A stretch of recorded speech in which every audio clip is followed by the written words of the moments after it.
The window stretched across the entire wall. Kale Varen stood before it, watching the slow rotation of stars against the dark. Station Meridian hung between worlds, neither here nor there.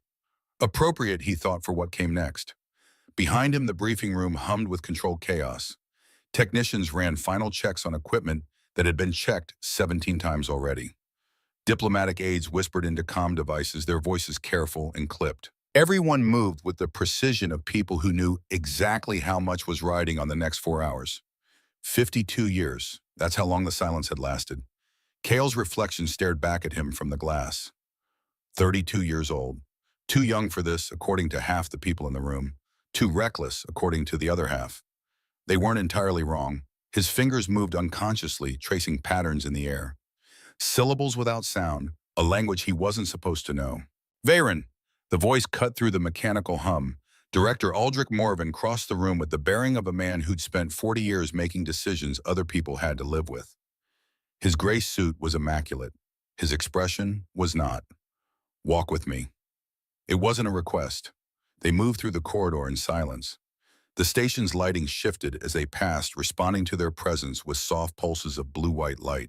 Kirnathi design. The entire diplomatic wing had been constructed to their specifications, a gesture of good faith that had taken 3 years to approve. Morven stopped at an observation deck. Below them, the docking bay sprawled in geometric perfection.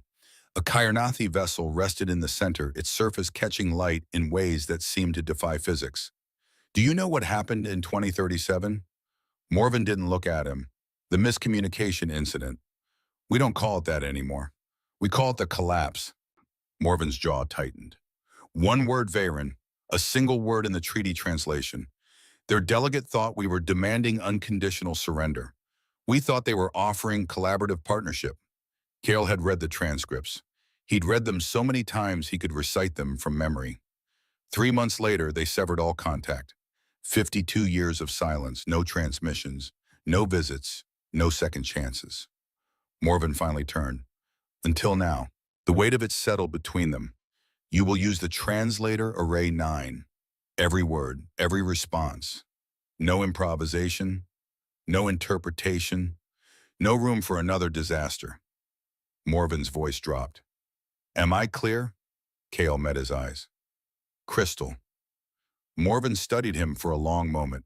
Whatever he saw there didn't seem to reassure him. The Kirnathi don't give third chances, Varen. We won't either. He left Kale standing alone with the stars. 16 months earlier, the archive room smelled like old electronics and broken promises. Kale sat cross-legged on the floor, surrounded by data cores that hadn't been accessed in decades. Most of them were corrupted. The rest were classified at levels that technically required authorization he didn't have. Technically. The holographic display flickered. Audio files scrolled past each one, tagged with dates from before the silence. Diplomatic exchanges, cultural programs, trade negotiations. All of it frozen in time, preserved like insects in amber. He almost missed it. File number 4847. Timestamp November 23rd, 2036. Source Kirnathi, Cultural Exchange Program. Something about the date made him pause. 1 year before the collapse. He activated the playback. The voice that filled the room was unlike anything he'd heard before. Not just the words, though, those were incomprehensible. The structure itself, the rhythm, the way certain syllables curved while others fell sharp and clean. Kale had studied 17 languages. He'd worked as an interpreter in 6 conflict zones. He knew what human speech sounded like when it was translated into alien frameworks. This was different. This was the original. He played it again, then again. By the 4th repetition, he was mouthing the sounds, feeling how they shaped differently than any human phoneme. By the 20th, his throat hurt from trying to match the tonal variations. By dawn, he'd found 47 more files. The archive logs would show someone had accessed them. Someone would ask questions eventually. But Kale was already running the audio through linguistic analysis software he'd built himself, mapping phonetic patterns, identifying grammatical structures that didn't match any human language family. Kirnathi, the forbidden language, the language of the people who hadn't spoken to humanity in half a century. He should have stopped, should have filed a report, requested official access, worked through proper channels. Instead, he downloaded everything to an encrypted drive and went home to begin. 3 a.m. became his natural habitat. His apartment was small, cluttered with the evidence of obsession. Holographic displays floated in midair, showing syntax trees and phoneme charts. Audio files played on loop while he slept, the subconscious mind absorbing what the conscious mind couldn't hold. His throat adapted slowly. Kirnathi required sounds that human vocal cords weren't designed to make. The first month, he could barely manage 3 sentences without his voice cracking. By month 4, he could hold a simple conversation, assuming the other person was very patient and willing to overlook approximately 70% of his pronunciation. There was no other person. He practiced alone, speaking to his reflection, recording himself, and playing it back next to the original files. The gap between them was vast, but it was shrinking. Why are you doing this? He asked himself that question every night. The answer changed depending on how tired he was. Because one word destroyed everything. Because understanding matters. Because someone has to try. Because when he listened to those old recordings, he heard something beneath the words. Something that felt like reaching across an impossible distance and finding against all logic that someone was reaching back. 16 months of isolation. 16 months of a secret that grew heavier every day. And then Director Morven summoned him to a classified briefing and told him that Kirnathi had agreed to meet. Kale said yes before Morven finished asking. He didn't mention the 47 files, or the 3 a.m. practice sessions, or the fact that he could now distinguish between 17 regional Kirnathi dialects and identify formal versus casual grammatical structures with 80% accuracy. Some secrets were worth keeping. The crystalline hall was not a room, it was a statement. Kale stepped across the threshold and felt the air change. Temperature, pressure, something else he couldn't name. The architecture rose in sweeping arcs that seemed to grow. Rather than be built, pale alloy catching light and refracting it into patterns that shifted as he moved. Sound behaved differently here. His footsteps should have echoed. Instead, they vanished, absorbed into the structure, as if the room had decided it didn't need to remember him. A circle marked the floor beneath his feet, barely visible. The material caught light at a different angle than the surrounding surface, creating a boundary that was felt more than seen. He'd been told not to step outside it, something about interpretive complications. He hadn't asked what that meant. The answer would probably have been classified anyway. The translation device sat on the narrow table ahead. Array 9, smaller than he'd expected for something carrying the weight of 5 decades. A ring of light pulsed along its surface, soft and rhythmic. Active, ready, waiting for him to need it. Kale resisted the urge to touch it. The last time he'd touched diplomatic equipment out of curiosity, it had locked itself and demanded 3 levels of authorization and a formal apology. He'd provided the authorization. The apology had been debated. Movement at the far end of the chamber drew his focus. The doors didn't open. They dissolved. The material separated like liquid white, reforming as it released what lay beyond. The attendants entered first. 3 of them moving with synchronized precision that suggested either intensive training or some form of shared awareness Kale didn't understand. Their robes were deep blue, marked with silver geometric patterns that seemed to shift when viewed peripherally. Then she entered. Empress Saren moved with a stillness that made motion feel secondary. Every step was deliberate, every gesture controlled. Her presence didn't demand attention. It simply took it the way gravity takes falling objects. She was taller than the briefing hollows had suggested. Her features were elegant in a way that transcended species. The long ears that curved slightly upward, catching ambient light.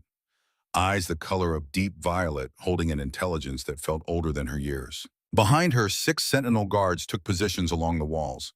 They didn't march. They manifested their movements so coordinated they seemed to share a single mind. Saren took her place opposite Kale, the narrow table between them. The translator array sat at precise center. One of the attendants stepped forward.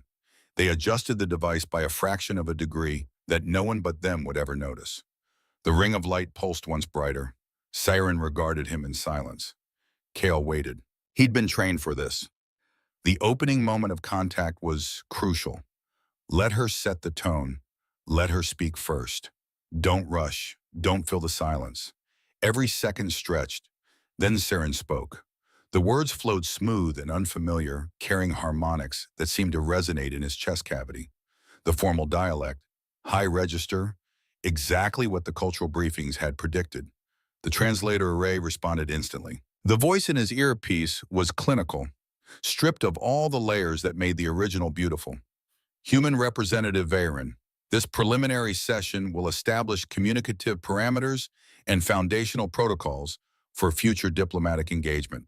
Standard opening, by the book. Exactly what 52 years of silence would demand. Kale was supposed to wait, supposed to let the device process his response, smooth out the rough edges, ensure nothing was lost in translation. He inhaled once, steadying himself. Then he spoke in Kurnathi. Honored Empress, I appreciate your willingness to break a silence that has lasted far too long. I will do my best not to introduce interpretive complications. The chamber didn't react immediately. That was the first strange thing. The second was the way one of the attendants froze their hand halfway to the table, fingers hovering above the array, as if uncertain whether it was still required. The third was the silence, not the designed silence of the room. Something sharper, more focused. A pause that didn't belong to architecture or protocol. Empress Saren did not move. Kale felt rather than saw the shift. Every presence in the chamber narrowing, aligning, recalibrating round what had just happened. He considered briefly whether he'd mispronounced something so catastrophically that he'd accidentally declared himself a piece of furniture. It had happened once on a different station with a different species. That had been embarrassing. This felt different. One of the sentinel guards shifted their stance, barely perceptible, but in a room this controlled, it might as well have been a shout. Saren's gaze hadn't left him. It was sharper now, not hostile, something more unsettling. Interest. You will continue, she said, still in Kurnathi. The translator array pulsed as if mildly offended by its sudden irrelevance. Kale had expected resistance, correction, confusion. Perhaps a polite request to return to established communicative structures, which was diplomatic language, for please stop doing that immediately. He had not expected permission. The array glowed slightly brighter, reconsidering its purpose in life. Kale kept his posture steady, though his mind was already recalibrating everything he'd prepared. Scripts, fallback phrases, carefully structured responses. Most of them built around pauses, around waiting for the device to interpret before offering anything back. Without that delay, the conversation felt exposed. Saren watched him without interruption. It wasn't an impatient silence. It wasn't even a challenging one. It was a listening silence. Kale decided somewhat irrationally that this was worse. I will continue, he said, in Kurnathi, matching her tone as carefully as he could. Though I should warn you, I learned most of this language through archived recordings. Approximately 30% of those involved people arguing about shipping logistics. One of the attendants blinked. Another shifted their stance just slightly. Saren's expression didn't change, but there was a pause before she responded. The kind of pause that is suggested she was recalculating something.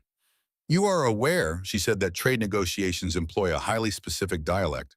I am, Kale replied. Unfortunately, I wasn't aware of that when I started.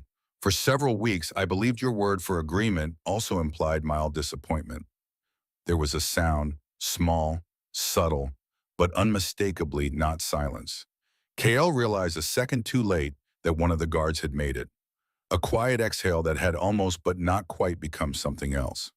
Saren tilted her head slightly. The movement was precise and controlled. And does it not? Kale hesitated. This felt like a test or a trap, or possibly both carefully layered together for efficiency. It depends, he said slowly, on whether you're the one offering the agreement or receiving it. Another pause, longer this time.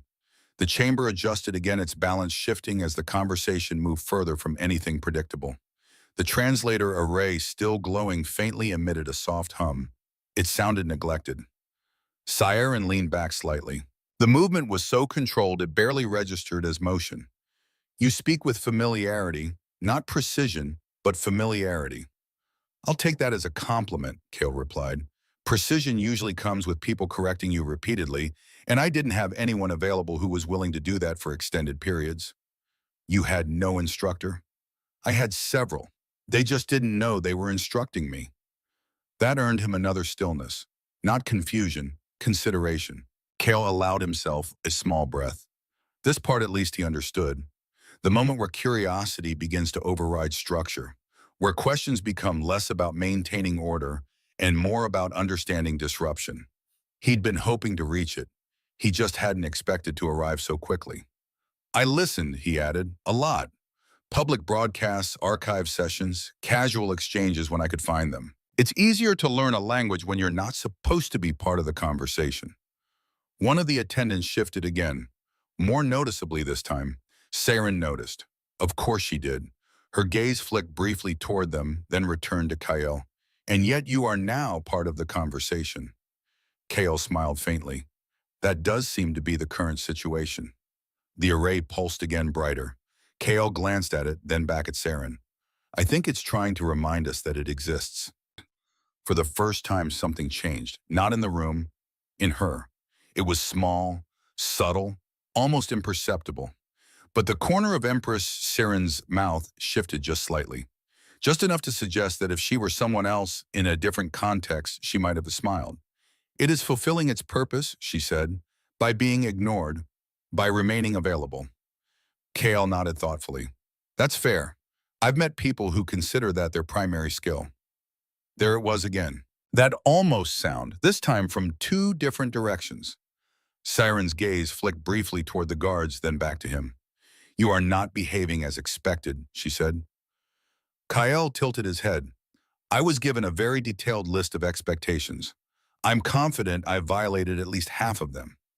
At least, she agreed. He considered that. Would you prefer I return to the device? The question hung there, simple but deliberate, a way back, a reset, a chance to restore the structure that had been so carefully prepared. Saren did not answer immediately. Her gaze shifted toward the array. The soft glow reflected in her violet eyes a faint pulsing light that seemed almost out of place now. Then she looked back at him. No, she said. The word was quiet, decisive. The array dimmed, not completely, but enough to notice. Kale became aware with slow and slightly uncomfortable certainty that the conversation had crossed a line no one had officially acknowledged. Not a dangerous line. Worse, an undefined one. Saren studied him with a focus that felt less like observation and more like measurement. Not of his posture or tone. Those were easy things, but of something less structured. Something that didn't translate neatly into diplomatic reports. You will answer a question, she said. It did not sound optional. Kale nodded. I've been doing that so far. I can continue the trend. You will answer precisely. That may reduce the entertainment value. A pause, then faintly that almost smile again. It may, she agreed. I will accept the risk. Kale exhaled quietly. All right. She leaned forward, just enough to make the movement intentional. Why did she said, did you learn Karnathi? The question settled into the space between them.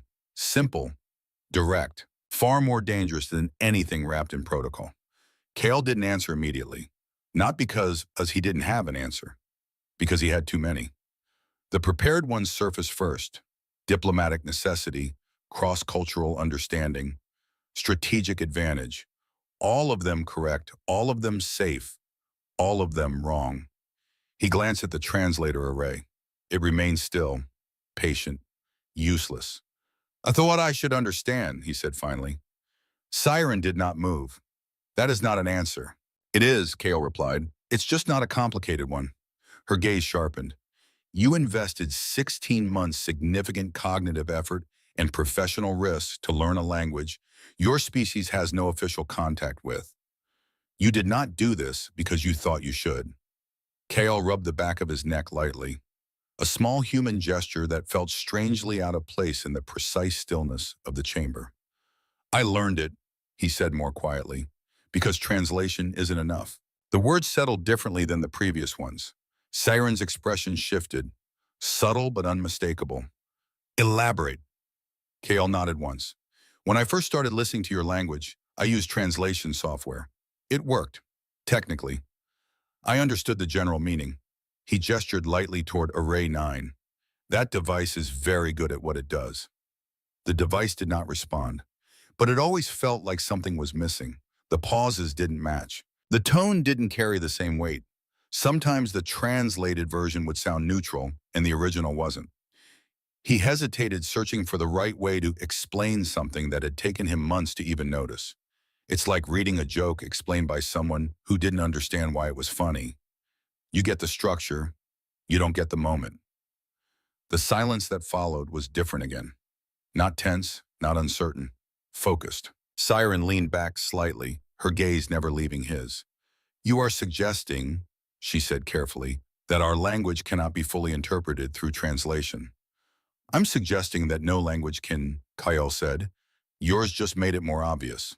A faint shift rippled through the attendants. Not disagreement, recognition. He saw it in the way one of them adjusted their stance, the way another's attention sharpened. Saren noticed. Of course she did. "And so," she said, "you decided to learn it yourself." Kyle gave a small shrug. "It seemed easier than being wrong all the time." "That is not a common motivation." "It should be," Kale said. "It would solve a lot of problems." There it was again, that almost laugh. Closer this time. Saren had not moved much, but the change was there. Subtle and unmistakable. "You consider misunderstanding a problem worth correcting?" "And I consider it an annoying problem worth correcting," Kale replied. "There's a difference." Saren's eyes narrowed slightly. "And what did you expect to gain from this effort?" Kale opened his mouth, paused, closed it again. That was a different question. Not why, what.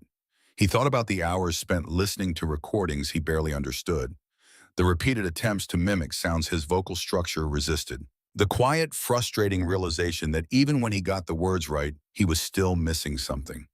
"I didn't expect to gain anything," he said finally. Saren's expression sharpened. "That is unlikely." "I expected to understand things better," Kale corrected. "That's not the same as gaining something." "That is exactly the same." "I don't think it is." "Explain," he hesitated, not because he didn't want to answer, because he was suddenly aware that this answer mattered more than the others. "Gaining something implies there's a return," he said slowly. "A benefit, an advantage."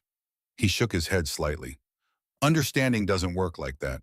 It doesn't guarantee anything. It just makes things clearer." Saren did not respond immediately.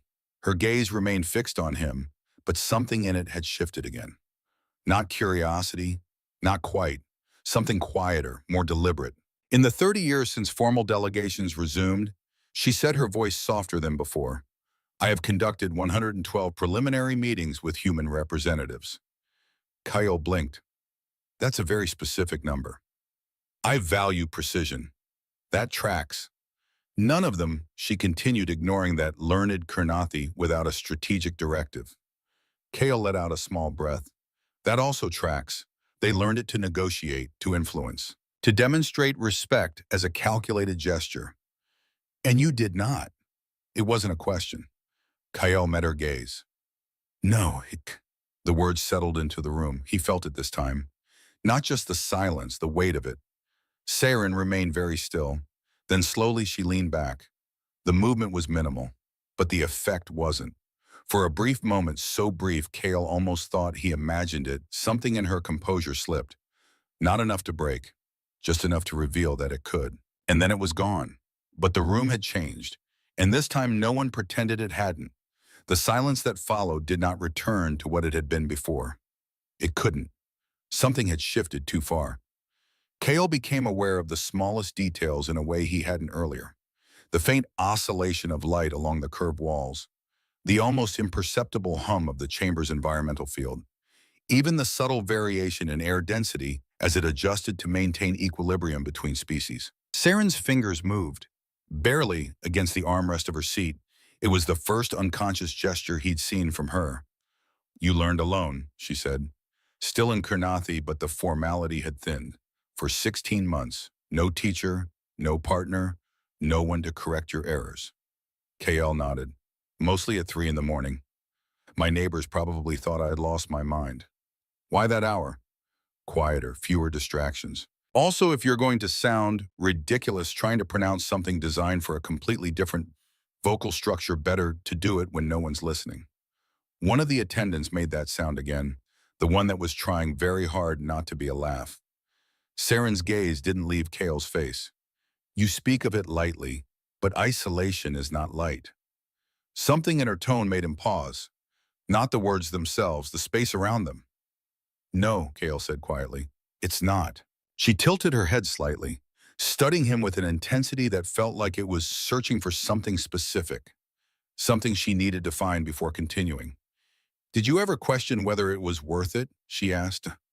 The effort, the solitude, the professional risk of learning a language that could end your career if discovered. Kale thought about that, really thought about it. Every night, he admitted. And then I'd play another recording and the question would go away for a while. Why?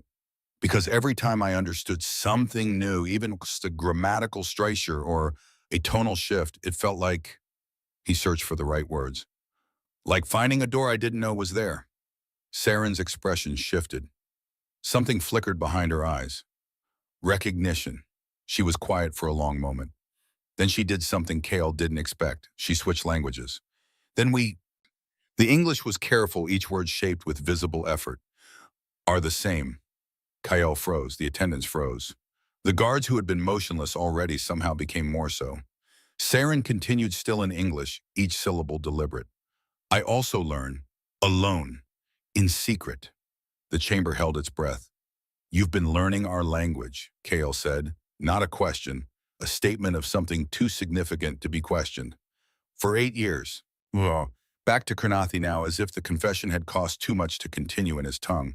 My counsel would call it treason.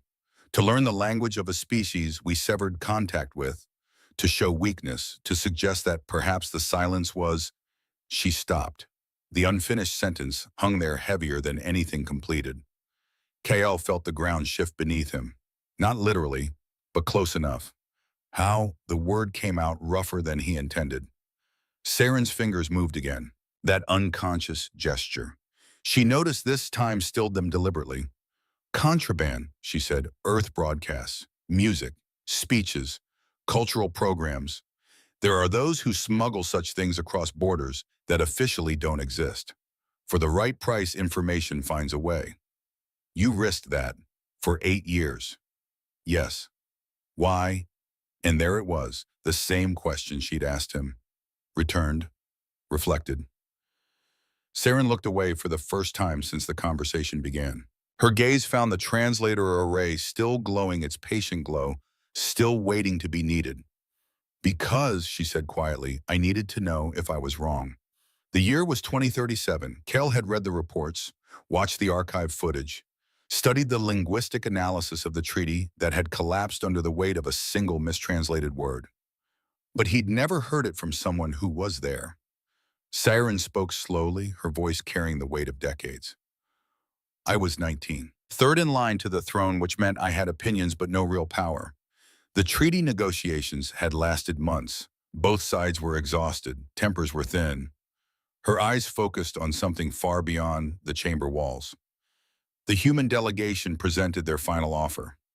Our translator, an elder who had served for 40 years, interpreted a key phrase. In Karnathi, it sounded like a demand for unconditional access to our trade routes, an insult, a threat.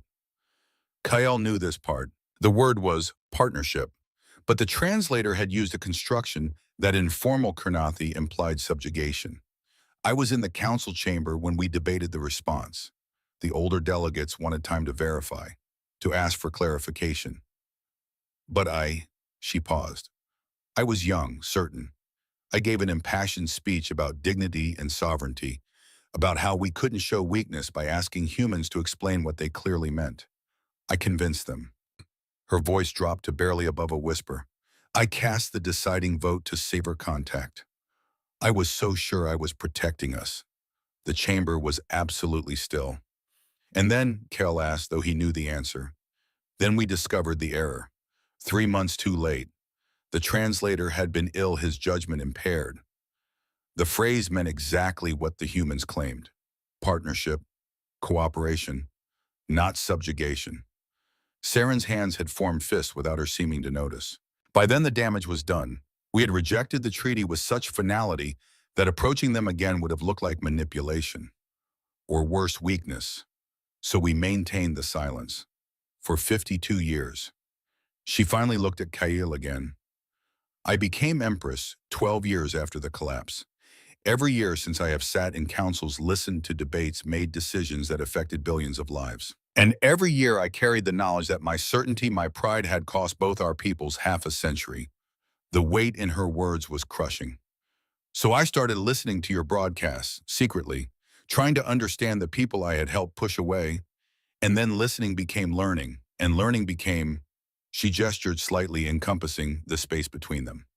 This, Kale understood now. The parallel, the mirror, both of them learning alone. Both driven by the same need to bridge a gap created by misunderstanding. Both trying to fix something broken. For 8 years, he said, you've been preparing for this. For something like this. I didn't know what form it would take, only that if the chance came, I needed to be ready to understand it. She met his eyes directly. And then you walked into this chamber and spoke words no human was supposed to know. And I realized that perhaps I wasn't the only one who thought the silence was wrong. The honesty of it was almost painful. Kyle thought about his own 3 a.m. sessions, the recordings played on endless loop, the frustration of sounds his throat couldn't make, the slow grinding progress that felt like moving mountains with a spoon. He thought he was alone in that. He hadn't been. We're a pair, he said quietly, both of us learning languages we weren't supposed to touch, both hiding it, both hoping it would matter someday. Yes, that's either very wise or very foolish. I haven't decided which, Saren said. Perhaps both. One of the attendants shifted, different this time, not suppressing amusement, something else. Kale recognized it because he felt it too. Hope. The time marker on the wall pulsed, faster now, more insistent. They had been talking for 97 minutes. The scheduled session was 45. Kale saw Saren notice it, saw the brief tightening around her eyes. The conversation had moved into territory that had no maps, no protocols, no predetermined endpoints. That should have concerned him more than it did. There are people outside this chamber, Saren said, who are becoming increasingly concerned. I'd imagine so. They will demand explanations. They usually do. You are not worried. Kyle considered that. I'm terrified, but I'm also not sure that stopping now would make anything better. Saren's almost smile returned.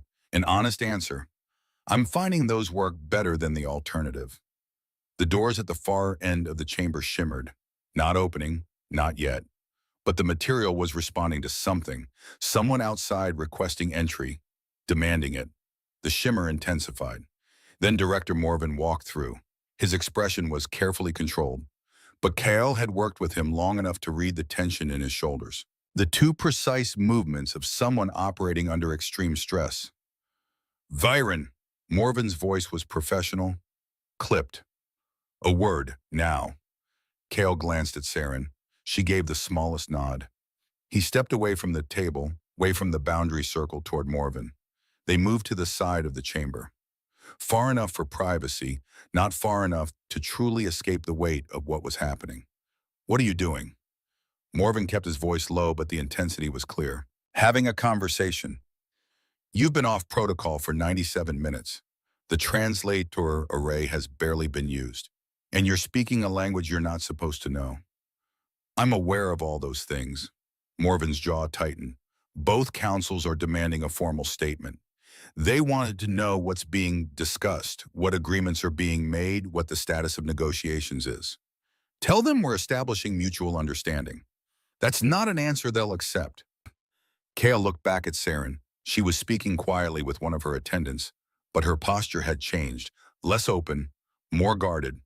The conversation had been interrupted and walls were going back up. What do they want? Kale asked. A joint statement, both sides. Standard diplomatic language confirming productive dialogue and intention to continue future discussions. Morven pulled up a holo display. I've drafted something. It's safe, acceptable. It gives everyone what they need to call this a success. Kale read through it. Every word was technically accurate.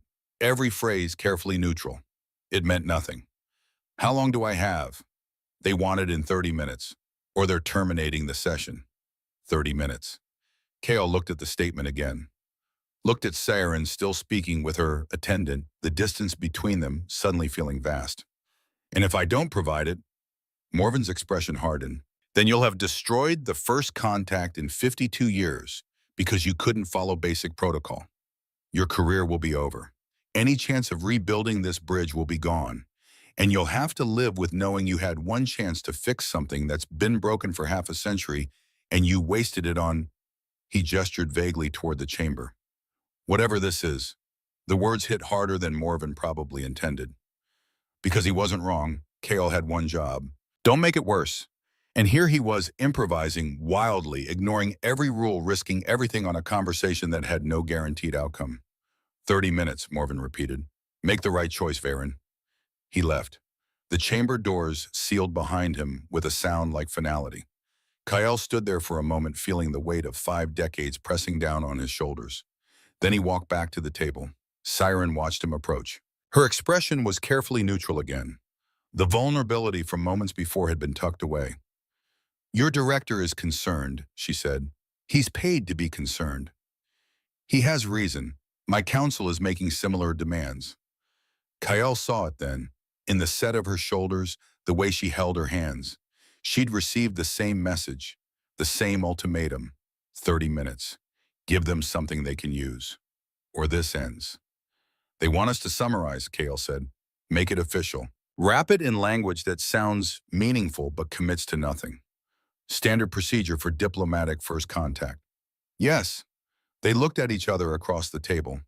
The translator array between them still pulsing its patient pulse, still unnecessary. We could do that, Saren said slowly. Provide the statement, satisfy the councils, preserve the opportunity for future dialogue. We could. It would be the safe choice.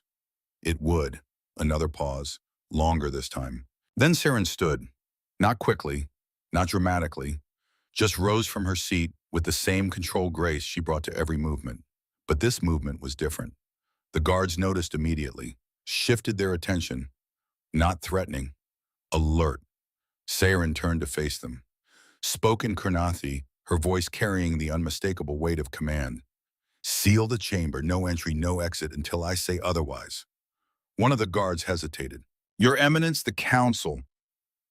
I am aware of the council's expectations. Seal the Hua chamber. The air pressure changed, subtle but definite. The doors solidified, no longer shimmer, no longer permeable, locked. The attendants stared.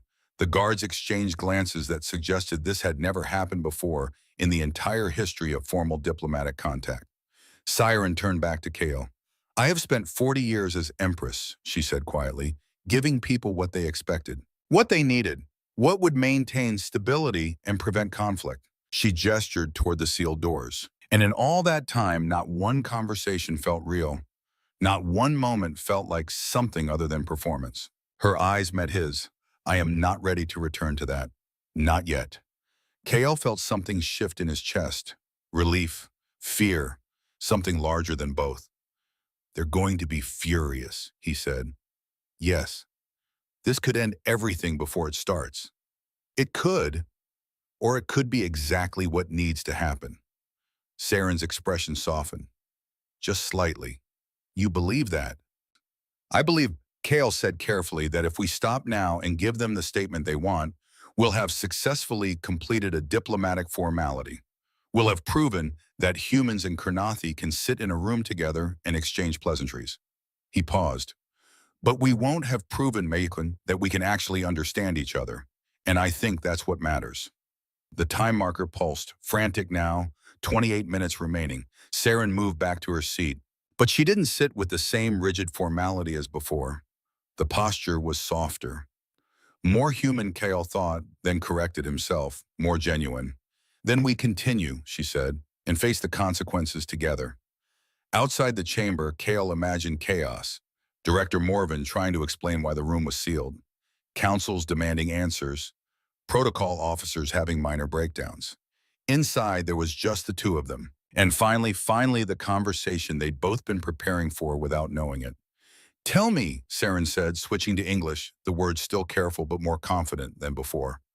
What you hoped would happen when you learned my language. Kale switched to Kurnathi. I didn't have a plan, just a feeling that it mattered. Feelings are dangerous in diplomacy. Everything worth doing is dangerous somewhere. She smiled. Actually smiled this time. Not the almost smile. The real thing. You sound like someone I once knew, she said softly. My younger brother. He believed that understanding was worth any risk. Past tense. Kale heard it. What happened to him? Saren's smile faded. He spoke against the silence. Publicly, repeatedly, said we were choosing pride over wisdom. The council couldn't tolerate it. He was exiled. I'm sorry. He died 3 years ago, on a colony world far from home. I never got to tell him. She stopped, steadied herself. I never got to tell him he was right. The grief in her voice was raw, unguarded. Kale thought about his own losses, his own regrets, the things left unsaid because time ran out before courage arrived. I think, he said quietly, he probably knew. Saren looked at him, really looked. Not as Empress to diplomat, as one person to another across the space that loss creates. You give me more credit than I deserve. I'm giving your brother credit for understanding you. That's different. Bum, the time marker hit 20 minutes. Neither of them looked at it. This is the first real conversation I've had in 40 years, Saren said. The admission came easier this time.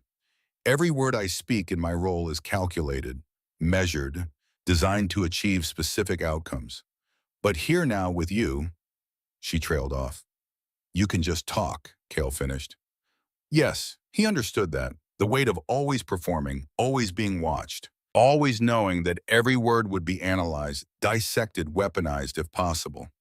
For what it's worth, he said, I'm glad it was you in this room for this conversation. Why? Because you learned English for 8 years alone in secret, knowing it might never matter. That takes the kind of hope that's very hard to fake. Saren was quiet for a long moment. Then she reached forward, slowly, deliberately. Her hand moved toward the translator array. She touched it gently. The device responded, lights pulsing brighter. We haven't needed you, she said to it softly in English. But you have been witness. That matters too. The array's light stabilized, as if acknowledging, as if understanding its new purpose. Not translation, documentation, evidence that two people from different worlds had found a way to speak to each other without needing anything between them except courage and effort. 15 minutes remaining. The chamber's environmental systems adjusted again, responding to something, the extended duration, the shift in emotional temperature, the fact that history was being made in ways that couldn't be quantified by standard metrics. When they finally break through those doors, Kale said, what do we tell them? Saren considered that. The truth, she said finally, that we spoke, we understood, and we are not finished. They won't like that. They will have to adapt. Kale felt a laugh building in his chest. Inappropriate probably, but genuine. You're about to create a diplomatic incident. Saren corrected. We are about to create one together. Fair. 10 minutes. Time was running out. But for the first time in 52 years, something new was beginning. And neither of them was ready to let it end. 5 minutes. The time marker no longer pulsed. It blazed, a steady crimson glow that painted the chamber walls in urgency. Kale could feel the pressure building outside. Literally feel it. The environmental systems were compensating for something. Probably Director Morven attempting to override the door seals. Probably failing. Saren sat across from him, her posture unchanged, her expression calm, in a way that suggested either perfect composure or complete acceptance of consequences. Kale suspected it was the second. They will not wait much longer, she said. No, we should decide what we are going to tell them. Kale looked at the translator array. Still glowing, still recording. Every word they'd spoken since he'd first broken protocol had been captured, stored, preserved. Evidence, wow. What if, he said slowly, we didn't tell them anything? Saren's eyes narrowed slightly. Explain. That device has been recording this entire conversation. Every word, every moment, every time we switched languages or spoke without translation. Kale leaned forward. What if instead of summarizing it, explaining it, or wrapping it in diplomatic language that drains all the meaning out, we just let them hear it? Silence. Then quietly, you want to broadcast the recording. I want them to understand what actually happened here, not a sanitized version, not a statement crafted by committee, the real conversation. That would be, Siren paused, searching for the word, unprecedented. So is everything else we've done in the last 2 hours. She studied him, not with suspicion, with something closer to wonder. They will hear everything. My confession about 2037. My admission that I've been learning your language in secret. Your revelation that you learned mine without authorization. Yes, it will expose us both, make us vulnerable, give our critics exactly the ammunition they need. Yes, it could destroy what little credibility we have left. Kale met her gaze. Or it could show them that understanding is possible. That two people who were supposed to be enemies found a way to speak to each other honestly. That maybe the last 52 years didn't have to happen. The time marker hit 3 minutes. Siren's fingers moved to the array, rested there lightly. If we do this, she said, there is no going back. No way to control the narrative. No way to manage the response. I know. You are willing to accept that. I'm willing to trust that the truth matters more than looking good. She was quiet for a long moment. Then her hand moved across the array's surface, accessing controls Kale hadn't known existed. The recording is complete, she said, from the moment you first spoke Kurnathi until now. Approximately 109 minutes. Can you send it to both councils simultaneously? I can send it to every communication device in both diplomatic corps, every screen, every audio system. They won't be able to ignore it. Kyle felt his heart rate increase. That's significantly more dramatic than I was thinking. You said we should trust the truth. I'm ensuring the truth cannot be buried. Oh, fair point. Saren's fingers moved across the controls. Elegant, precise. Setting parameters, establishing broadcast protocols, preparing to release something that could not be recalled. She paused, looked at him. Last chance to choose safety, she said. Kale thought about the last 16 months. The isolation, the secret, the hope that it would matter. He thought about Saren's 8 years, learning alone, carrying guilt, waiting for a chance to make it right. He thought about the silence, 52 years of it, all because one word was misunderstood and pride prevented asking for clarification. Send it, he said. Saren's finger touched the final control. The array flared bright, then dimmed to almost nothing. Done. 2 minutes remaining in the ultimatum that no longer mattered. Somewhere outside on every device in the diplomatic wings of both species, a recording began to play. The reaction was not immediate. For approximately 30 seconds, nothing changed. The chamber remained sealed. The time marker continued its countdown. Kale and Saren sat in the quiet that follows irrevocable decisions. Then the environmental system shifted. Dramatically, the doors shimmered, not with attempted entry, with something else. Communication requests, hundreds of them, flooding the chamber's systems simultaneously. Saren touched a control. A holographic display materialized showing cascading messages, too many to read individually, but the overall tone was clear. Chaos. Both councils are demanding immediate access, Saren said, reading the priority flags. Along with approximately, she paused, 247 individual delegates. That seems excessive. They have all heard the recording, or are hearing it now, and they have questions. The displays showed more messages arriving. The count climbed past 300. Kale watched the numbers increase and felt a strange calm settle over him. The decision was made. The truth was out. Whatever came next would come regardless of how much he worried about it. We should probably let them in, he said. Not yet. Saren dismissed the display, looked at him directly. Before we face what comes next, I need to say something. Kyle waited. Thank you, she said simply, for learning my language, for speaking to me instead of my title, for being willing to risk everything on the possibility that understanding might matter. The words were quiet, sincere. Kale felt the weight of them. Thank you for learning mine, he replied, for choosing hope over certainty, for sealing the doors when you could have played it safe. We make quite a pair. Terrible diplomats, possibly decent bridge builders. Saren's smile was sad and genuine at once. The councils will likely relieve us both of our positions. Probably, Play. And we will have to live with the consequences of this choice for the rest of our lives. Yes. I find, she said softly, that I am at peace with that. Kale realized he was too. The time marker hit 0, then blinked out entirely as if acknowledging its own irrelevance. Saren stood, gestured to the doors. Ready, er? Absolutely not. Good. Neither am I. The doors dissolved. The chaos was immediate and overwhelming. Director Morvan stood at the front of a crowd that filled the antechamber beyond. His expression was unreadable. Behind him, human delegates argued with each other in urgent whispers. Aides frantically checked data pads. Security personnel looked uncertain about what they were supposed to be securing against. On the other side, Saren's council members stood in rigid formation. Their faces ranged from outrage to stunned. One elder was openly weeping. Another looked like he'd aged 10 years in the last 2 hours. Everyone started talking at once. Morvan raised his hand. The human side quieted. Mostly. An elderly Kurnathi council member, her ears gray with age, did the same. The Kurnathi side fell silent immediately. The elder spoke first. In Kurnathi, her voice carrying the weight of authority earned over decades. Empress Saren, we have heard the recording in its entirety. Do you confirm its authenticity?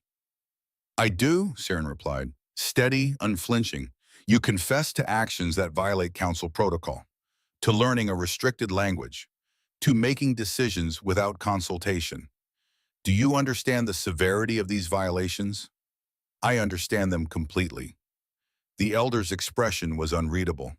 And you human, Kale Varen, you also violated your people's protocols, learned our language without authorization, spoke at informal proceedings without clearance. Kyle stepped forward. I did. Why? The question came from Morvan, sharp, demanding. Why would you risk everything we've worked toward for 52 years on a personal initiative? Kale looked at him, at all of them, human and Kurnathi alike. Because I read the transcripts from 2037, he said.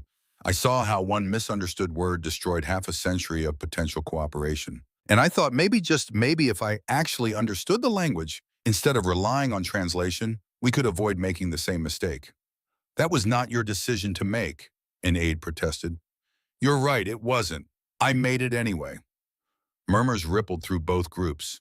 The Kurnathi elder turned to Saren. And you, Empress, you learned their language over 8 years, in secret, risking exposure, risking your authority. For what purpose? Saren's voice didn't waver.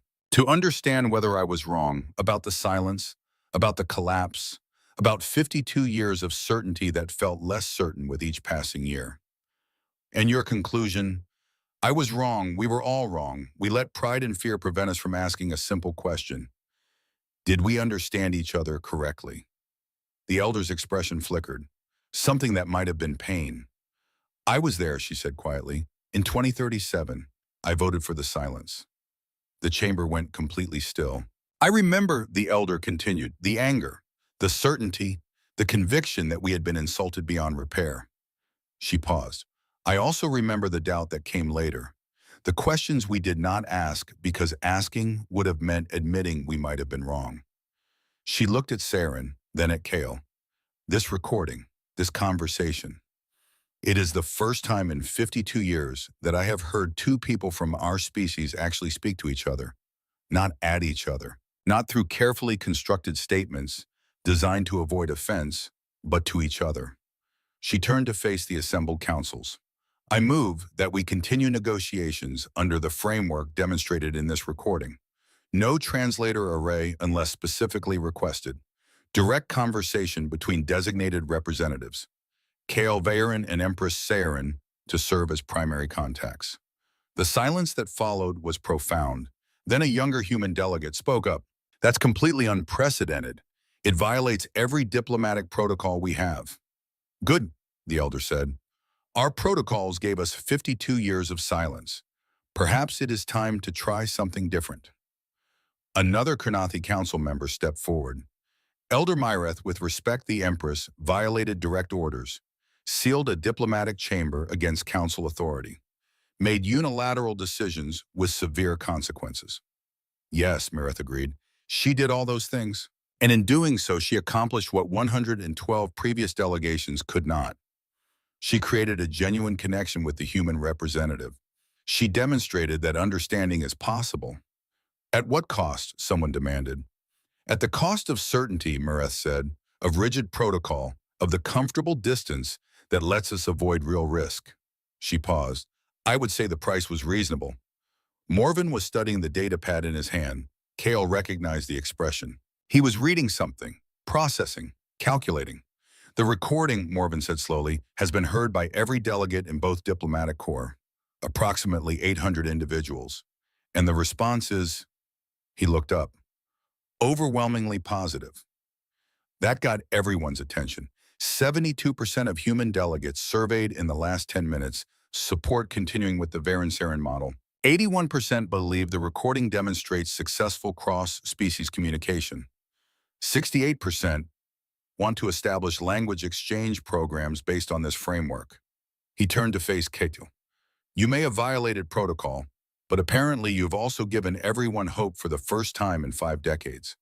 A Kyernathi aide stepped forward, holding her own device. Our preliminary survey shows similar results. 84% support continuation. 79% believe the Empress demonstrated wisdom rather than weakness. The murmurs shifted, less anger, more possibility. Mareth smiled. It was a small thing, but in the context of the last 2 hours, it felt enormous. Then we vote, she said formally, on whether to approve the continuation of human Kyernathi dialogue under direct communication protocols with Kale, Varen, and Empress Saren as primary representatives.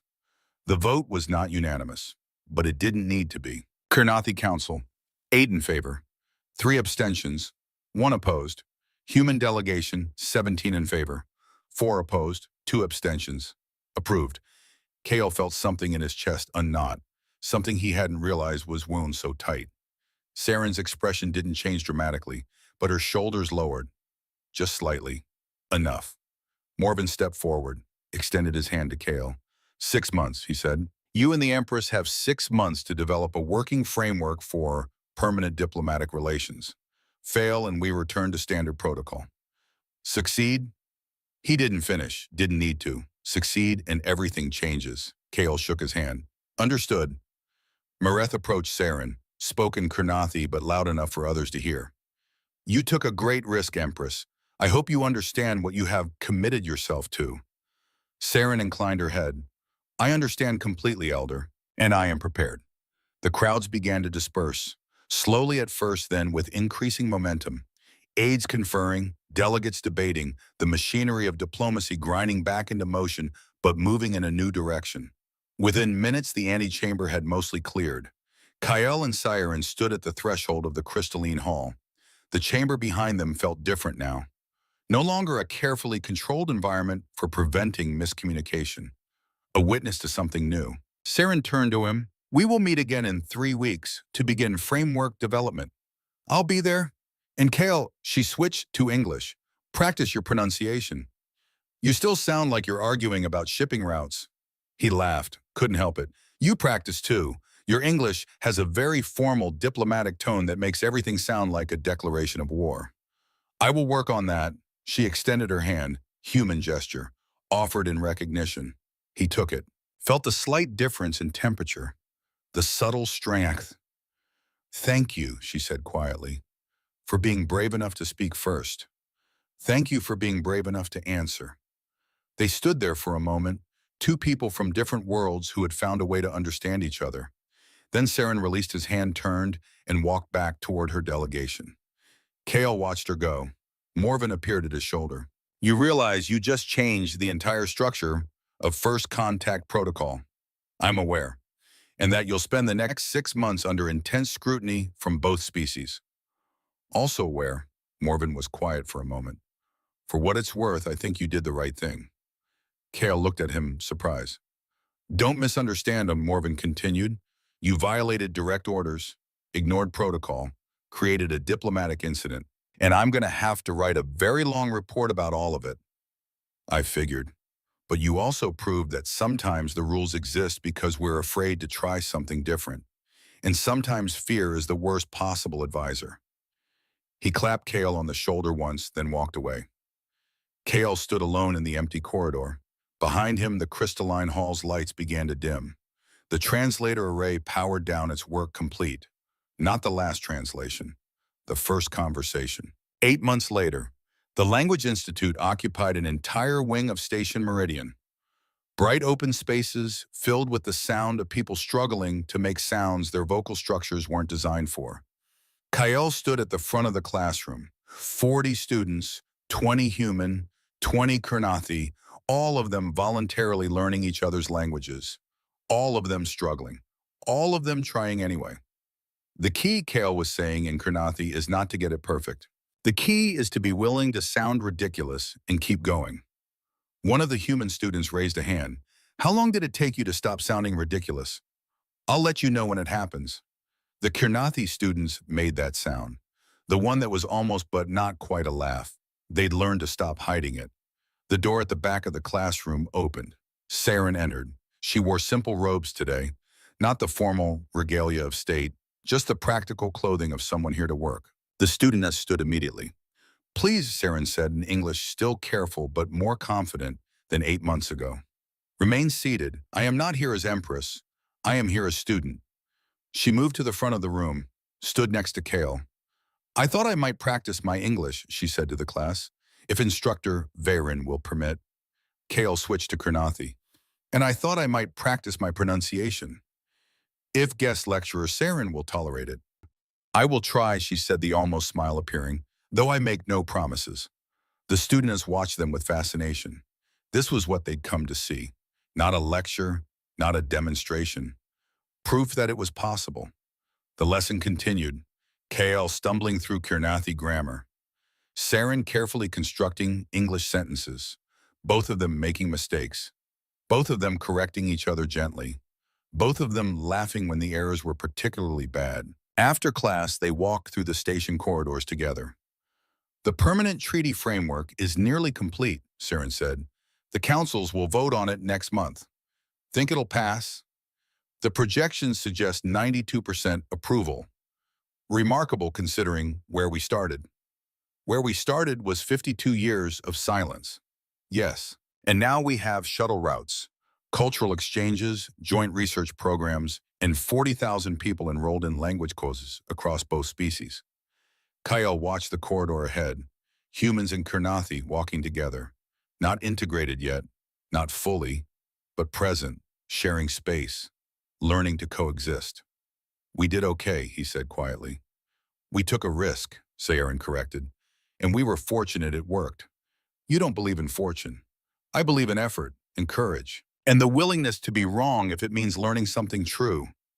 They reached the observation deck, the same one where Morven had given Kale his final briefing. A lifetime ago, 8 months ago.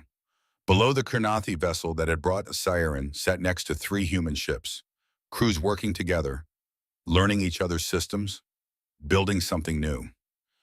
I have been asked, Saren said, to consider serving another term as Empress, to oversee the integration process. What did you say?